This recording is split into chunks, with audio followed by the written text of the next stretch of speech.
Chers amis, bonjour. Nous sommes le mercredi 19 octobre 2022. Il est 9h15. Quelques news de l'Arménie, de l'Artsakh et de la diaspora arménienne.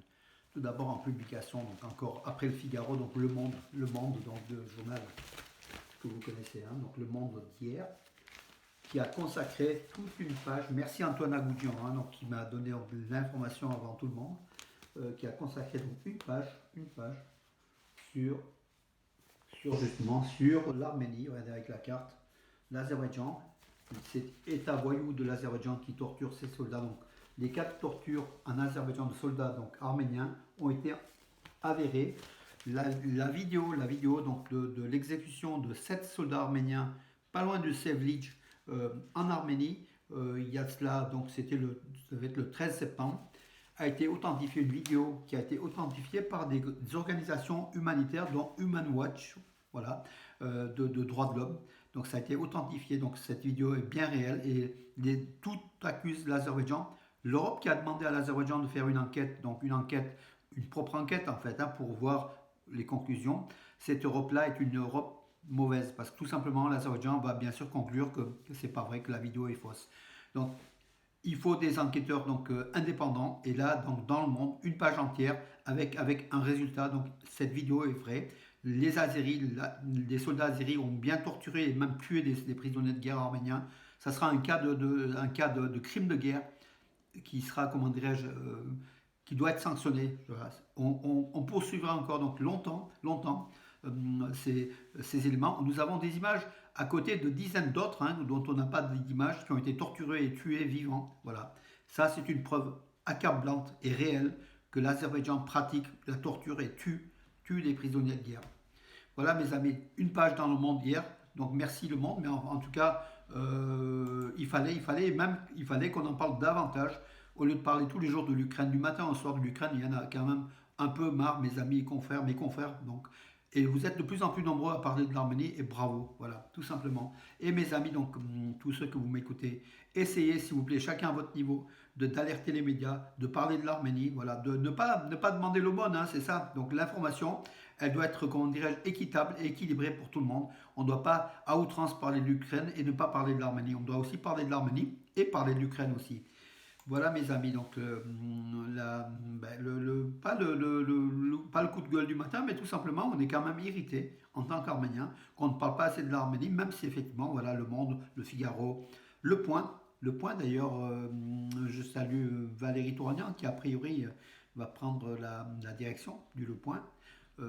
L'information doit être confirmée tout simplement, mais si elle est réelle, bravo à elle. En tout cas, on aura plus d'éléments sur l'information en Arménie, avec Le Point qui fait de nombreux articles aussi sur l'Arménie. Voilà donc, pardon.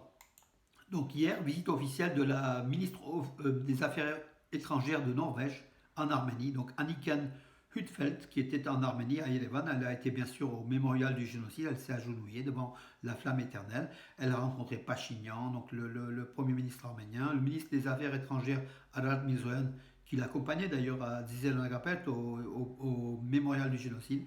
Voilà, donc elle a aussi condamné l'agression de l'Azerbaïdjan, il faut le dire. Aujourd'hui, nombreux sont les pays qui condamnent quand même cette agression en nommant l'agresseur et l'agressé. Voilà, il n'y a que l'Union européenne qui reste un peu vague du fait du gaz, et puis justement cette présidente qui a été donc à Bakou s'agenouiller devant Aliyev, Ursula, voilà, je ne dirais même pas son nom, ça ne vaut pas le coup, vous le savez. Et voilà mes amis où on en est dans ce marasme européen, mais il y a beaucoup de pays effectivement qui soutiennent aussi l'Arménie, qui ont pris fait et cause, comme les États-Unis d'ailleurs aussi, qui savent qui a agressé qui, voilà, et je pense que ça va porter ses fruits mes amis.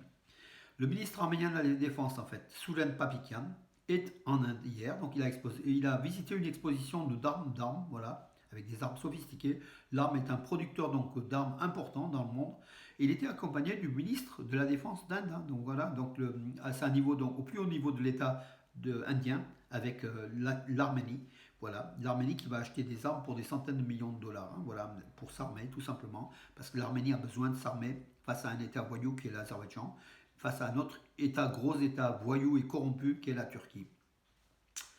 Voilà mes amis, donc entre-temps, 500 familles touchées par les récents bombardements à la frontière, en fait, hein, des familles qui étaient situées à Vajot-Sol, Sulik et Keralkonik ont reçu 1500 familles qui ont reçu des aides, des colis d'aide hein, de l'USAID, donc l'aide américaine, en fait, oui, distribuée par une association d'Armavir, hein, donc voilà, une bonne chose, hein, donc la solidarité donc tient, il faut quand même le dire.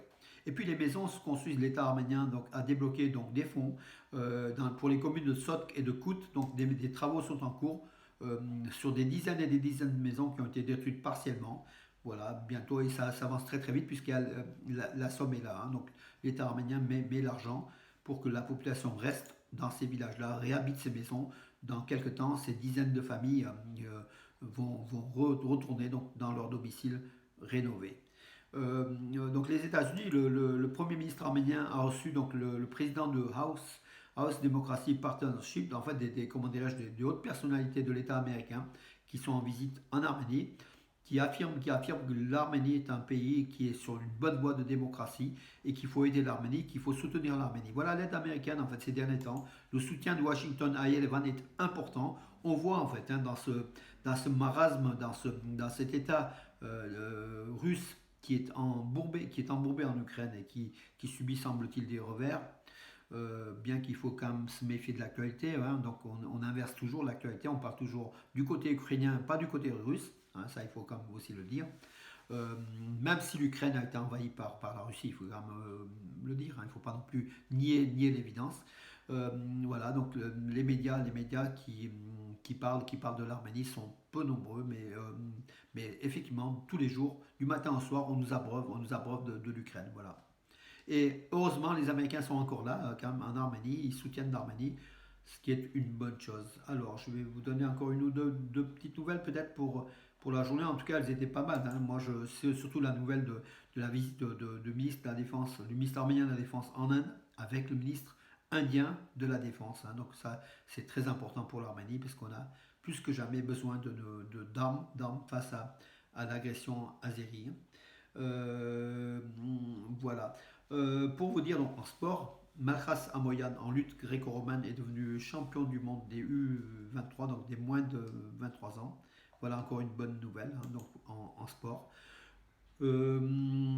Alors, Uruguay, oui, le Sénat donc d'Uruguay adopte une déclaration condamnant l'invasion azérie sur l'Arménie. Hein, voilà, donc bien sûr beaucoup d'États ont condamné, mais l'Uruguay, qui était à la pointe, hein, qui fut le premier État à reconnaître le génocide arménien en 1968, c'était ou 67, 68, comment dirais-je, ou 67 plutôt. Allez, et donc l'Uruguay qui soutient souvent donc l'Arménie agressée face au monde turco-azéri agresseur, voilà, il est mauvais quoi, le camp des mauvais.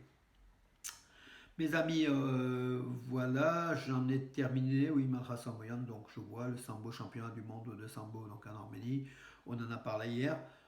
Mais écoutez, mes amis, je vous donne rendez-vous à demain. Je vous donne rendez-vous à demain, mes amis. Bonne journée.